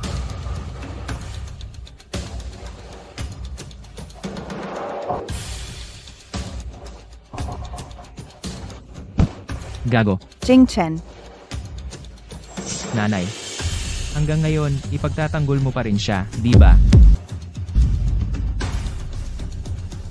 Nanay, hindi ganoon. Ito ay... Nanay, hindi ko rin alam kung bakit. Bigla-bigla na lang nangyari ang mga ito. Pero hindi ko talaga sinasadya. Maniwala ka sa akin. Kuya, hindi ko talaga sinasadya.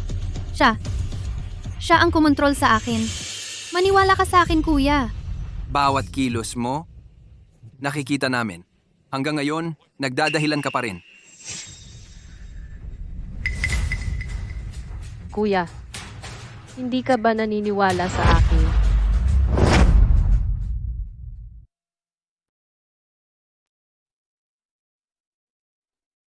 Kuya, alam kong marami akong pagkakamali. Hindi tama ang mga ginawa ko.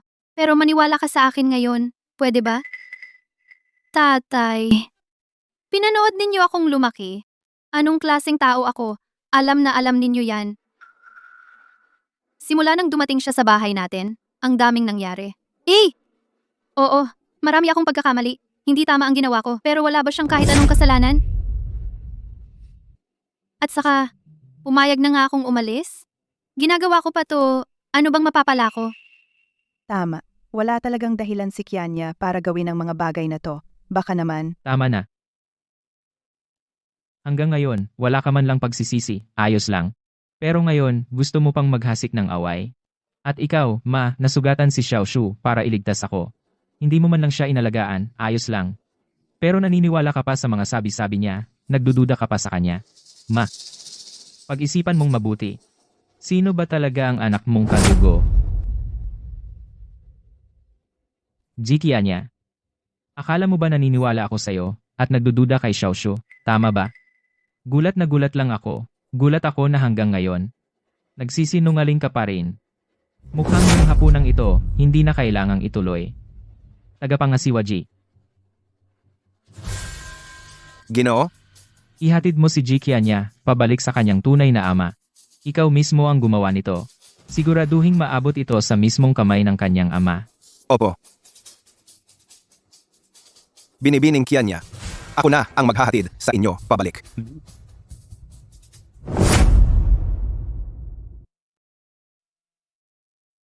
Si, 20 taon ng pagsasamahan. Hindi makakapantay kay Lishu. Ilang araw lang. Sa huli, dugo ay dugo. Kahit gaano ako magpumilit, hindi ko makukuha. Hindi, Kianya. Jinghen. Nanay, huwag nang magsalita pa. Kuya, dalhin kita para maglagay ng gamot.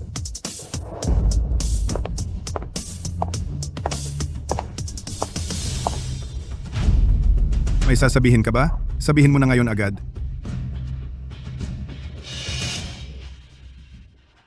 Jiguanjia. Tara na.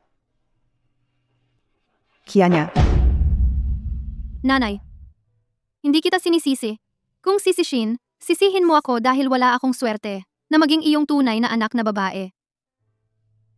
Nanay, pag-alis ng anak, alagaan mo ang sarili mo.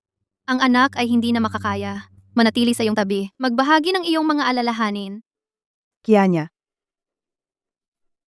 Kianya.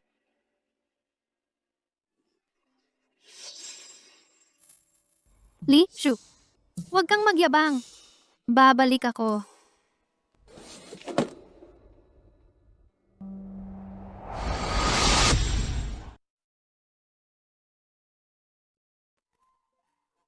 Sina? Sina? Pinauwi lang namin siya. Hindi naman ibig sabihin ay itinatakwil na namin siya.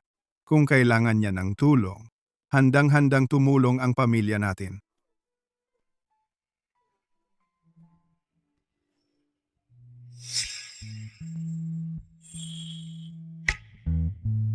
Kuya, yung 2 saglit na pag-aatubili mo kanina, siguradong wala talagang pagdududa sa akin.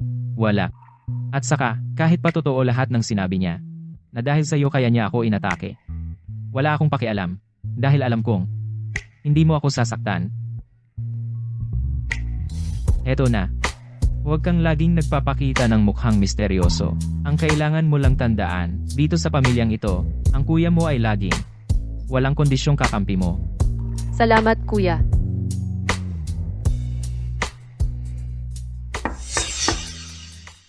Ang tamis naman tawagin ng kuya. Eh ako, ang di ko? Anong ginagawa mo dito? Pinadala ito ng nobyo mo. Sabi niya, inaanyayahan niya ang buong pamilya natin sa isang hapunan ng pamilya at para pag-usapan din ang mga plano sa kasal nyo. Magtapat ka. Ikaw at itong si Shanyu. Great. Hanggang saan na ba kayo? Tama na yan. Huwag mong dadalhin dito sa bahay ang ugali mong mausisa sa showbiz.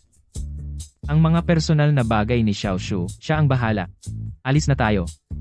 Xiaosu.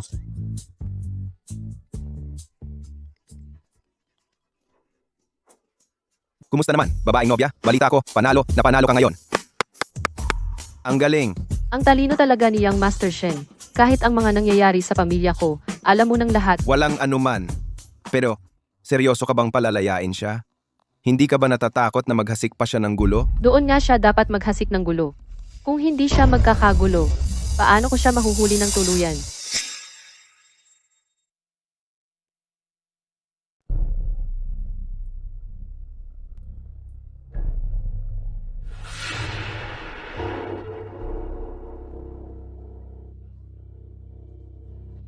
Kayo ba? Kumusta po kayong mga tita? Ako ang anak ni Lida Jun. Hindi ko alam kung nasaan si Lida Jun. Ah, kaya pala. Ikaw pala ang noong araw ang anak na napalitan ni Lida Jun. Huli na kayong dumating. Si Lida Jun ay napaslang ng taksil na Lishu sa pamamagitan ng pagsunog. Ano? Mga Ginoo, mag-ingat kayo sa inyong pagsasalita. Ang pagsasabi ng ganitong mga salita ay may pananagutan. Anong mag-ingat sa pagsasalita? Ako mismo ang nakakita. Noong araw na iyon, siguro ay gabi ng Oktubre 3. Ako mismo ang nakakita kay Lishu na tumakas mula sa kwartong nasusunog palabas. Oo, nakita ko rin. Si Lishu, siya. Kahit na siya ay hindi nasisiyahan sa aking ama, ay hindi rin dapat magsunog at pumatay ng tao. Lishu! Lishu! Alam kong hindi ka karaniwan. Paano ako walang pangalawang plano?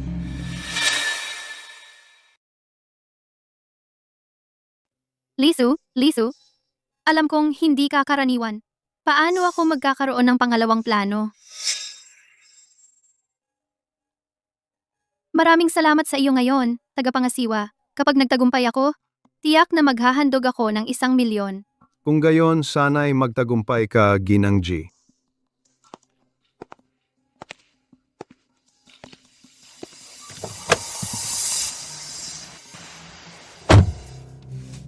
Lida Jun, titingnan ko nga kung ano ba talaga ang ginagawa mo.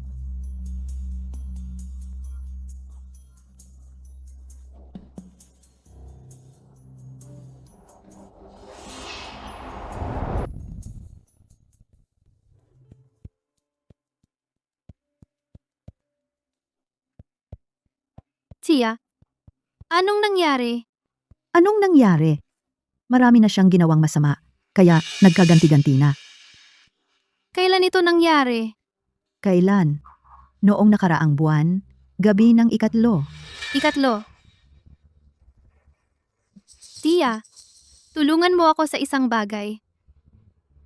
Ang pera dito ay sayo na lahat. Anong bagay? Sabihin mo. Kailangan mo lang gawin ito. Ano? Gusto mong ipagtapat ko na si Lishu ang pumatay kay Lida Jun? Sasabihin ko, sino ka ba talaga? Sino ako? Malalaman mo rin sa dakong huli. Pagkatapos, kapag dumating na ako at ang iba, kailangan mo lang sundin ang sinabi ko sa'yo. Sa oras na iyon, pagkatapos mabayaran ang cash na ito, dadagdagan pa kita ng 500,000. Ito. Sabihin mo. Lishu, sa labanang ito, tingnan natin kung paano mo ito haharapin. Tagapangasiwa G, gusto kong magsumbong. Ano?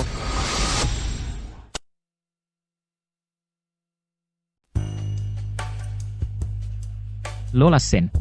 Hindi ko alam kung saan dinala ni Shen Dashao si Xiaoshu. Bakit hindi pa sila umuwi? Tama. Nasaan si Xiaoshu? Kayong mga bata, huwag na kayong maghanap.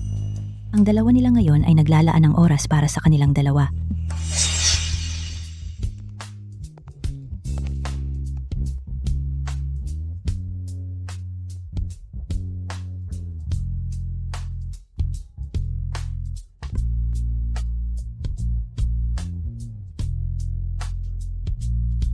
Hindi ba hapunan ng pamilya ito? Paano naging tayo lang ang dalawa? Para sa kanila, hapunan ng pamilya ito. Pero para sa atin, dati ito. Dati?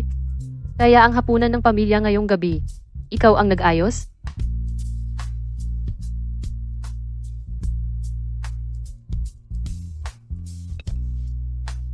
Tama. Kasi naman, hindi na ako makapaghintay na gampanan ang tungkulin bilang isang asawa. Layas. Ano? Matutulog ka lang? Ayaw mo pang panagutan? Magpakasal? Pero si Xiaoshu kakauwi lang, di ba? Gusto pa sana namin na mas matagal pa siyang manatili dito sa bahay. Ang aga-aga, magpapakasal na agad. Sa tingin ko, ayos lang. Kahit na ayaw ko ring iwan si Xiaoshu. Pero sa huli, may kasal sila. Darating din sila sa puntong iyon. Kaya, basta pumayag si Xiaoshu, wala akong tutol.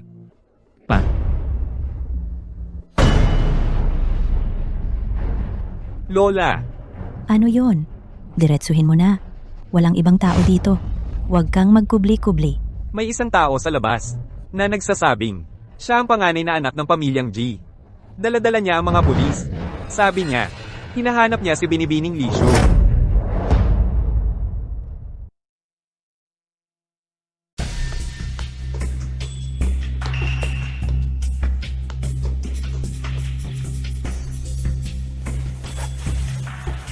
Jigyan yan. Ano ba talaga ang gusto mong gawin? Mari bang, sino si Lishu? Tagapangasiwa G. Ano ba talaga ang nangyayari? Tagapangasiwa G, gusto kong magsumbong ng kaso. Binibining niya. Sa ngayon, hindi pa alam ang katotohanan at wala pang ebidensya na nagpapakita na si Binibining Lishu ang salarin. Ang pagsumbong, hindi ba ito masyadong padalos-dalos? Padalos-dalos. Nakita nila mismo ng kanilang mga mata. Ang aking ama ay pinatay ni Lishu. Paano ito magiging peke? Kahit na ito ay peke. Bakit mula ng gabing iyon, sila ay hindi na muling nakita ang aking ama? Bakit si Lishu noong una? Napakatagal bago bumalik sa bahay ng G. Siya ba talaga ay inosente? O kaya naman tagapangasiwa G? Gusto mo bang takpan si Lishu? Hindi. Binibining G ako lang ay. Ikaw lang ay nakakita na ako ay nawalan ng kapangyarihan. Kaya hindi mo na binibigyang pansin ang aking mga salita. Hindi mo na binibigyang pansin, di ba? Ang kasong ito ngayon, talagang maghaharap ako nito. Ganito ang nangyari. Kalokohan. Paano posible si Xiaoshu ang magiging mamamatay tao? Si Li Shu ba ay isang mamamatay tao? Aming imbestigahan ito. Ngayon, kailangan lang ninyong sabihin sa akin, saan siya? Narito ako. Ikaw si Li Shu?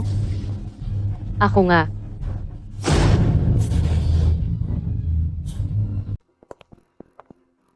Nandito ako. Ikaw si Li Shu? Ako nga. Ginang Li Shu. May testigong nagsasabi na ikaw ay pinaghihinala ang pumatay sa iyong ampon na ama, si Ginoong Lee Da-jun. Kaya't hinihiling ko na sumama ka sa amin sa tanggapan ng pulisya para sa investigasyon. Ano? Pagpatay? Nagkakamali ba kayo? Paano naman papatay ang anak ko? Kung pumatay man siya o hindi, sumama lang siya sa amin sa tanggapan at malalaman natin ang katotohanan. Binibining Lee, mangyaring makipagtulungan sa investigasyon. Wala akong obligasyon na makipagtulungan sa investigasyon ninyo.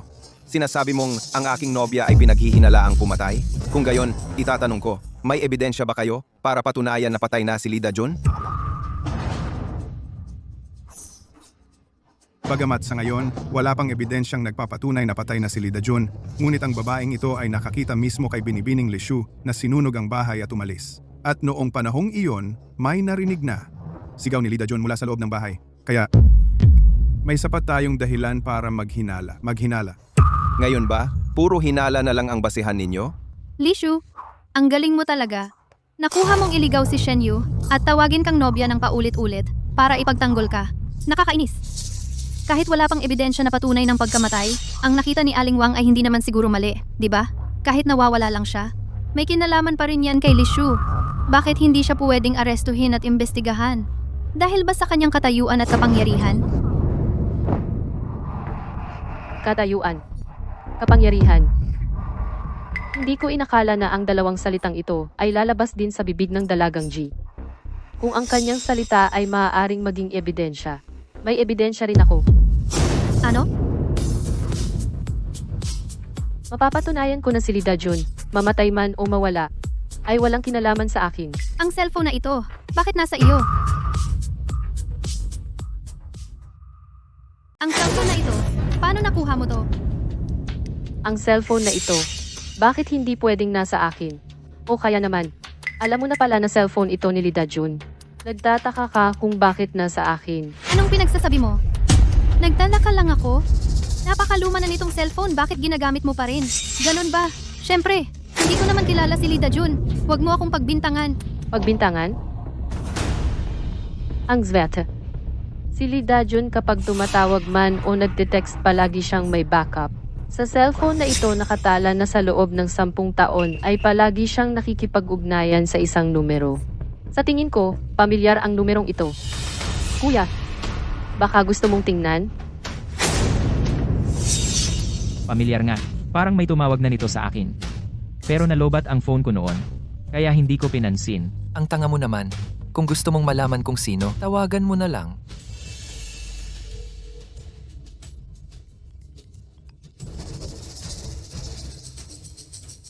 Ang swerte naman, bakit hindi mo sinasagot, Miss G? Alarm lang ang tumunog. Hindi tawag. Ganon ba?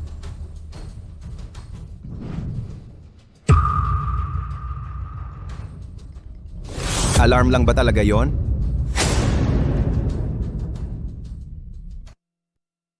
Hindi ba sabi nila, alarm clock lang yon? Ano? Ikaw talaga? Paano ka naging konektado kay Lee Da-jun at tumagal pa ng 10 taon? Dahil matagal na niyang alam na siya ang tunay na anak ni Lee Da-jun. Noong huli, sinabi mo sa akin na magdala ako ng isang dokumento. Medyo abala ako nitong mga nakaraang araw. Muntik ko nang makalimutan. Pero sa tingin ko, ngayong araw ay isang magandang araw. Anong dokumento? Kapag tiningnan ni Tita Ye, malalaman niya kaagad.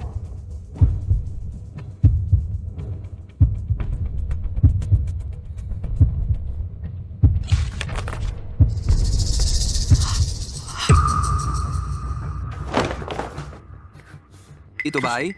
Xiaoshu? Totoo ba ito? Totoo ba o hindi? Mahalaga ba yun? Xiaoshu, Bakit? Nasasaktan ba ang puso ni Tita Ye ngayon? Paano kung sabihin ko sa iyo na ang itinuturing mong pinakamamahal na anak, hindi lang alam kung sino ang kanyang tunay na ama? Tinago pa niya ang kanyang pagkatao? Dahil sa takot na bumalik si Li Shu sa pamilya Ji, hinimok pa niya ang kanyang sariling tunay na ama na pumatay para mapatay ang mga saksi. Ano? At ang nagpasimula ng malaking sunog na ito ay si Li Dayun. Ang gusto niyang patayin ay ang iyong tunay na anak na si Li Shu. Ngayon, naniniwala ka pa bang si Li Shu ang salarin? May ebidensya ako rito. Na mapapatunayang si Ji Qianya sa loob ng mga taong ito ay madalas nagpadala ng pera sa kanyang tunay na ama. Oo nga pala, mayroon ding mga chat record. Sapat ang mga ebidensyang ito para ipakita na silang dalawa ay sinadyang pumatay para sa pera. Ngayon, matapang ka pa bang sabihing si Bro Yu ay nagsisinungaling?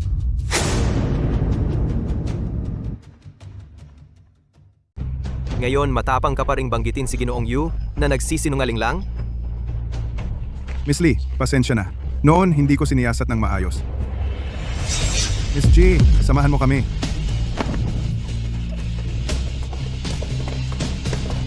Ano?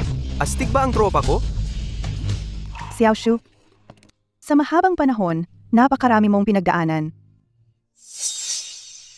Mrs. Ye, maging disente ka. Galit ka pa rin sa nanay mo, di ba? Pasensya na. Hindi talaga alam ng nanay mo na sa mahabang panahon, napakarami mong hirap na pinagdaanan. Patawarin mo na ang nanay mo, pwede ba? Uli na. Ang tunay na Li Shu ay patay na. Xiaoshu? Ayaw ko nang manatili dito. Dalhin mo ako. Isang karangalan.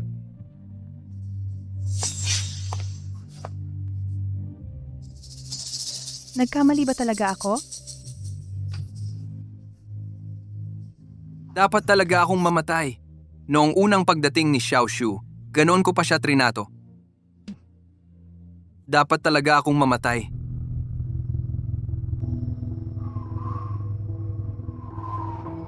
Miss Lee, ang galing talaga ng hilig mo. Ibang klase. Gusto mong manood ng buwan sa sementeryo? Ano? Natatakot ka? Takot? Sa buong buhay ko, wala akong kinatakutan. Li Shu, yung mga nanakit sa'yo, lahat sila ay nakatanggap na ng parusa. Makakapagpahinga ka na ng maayos.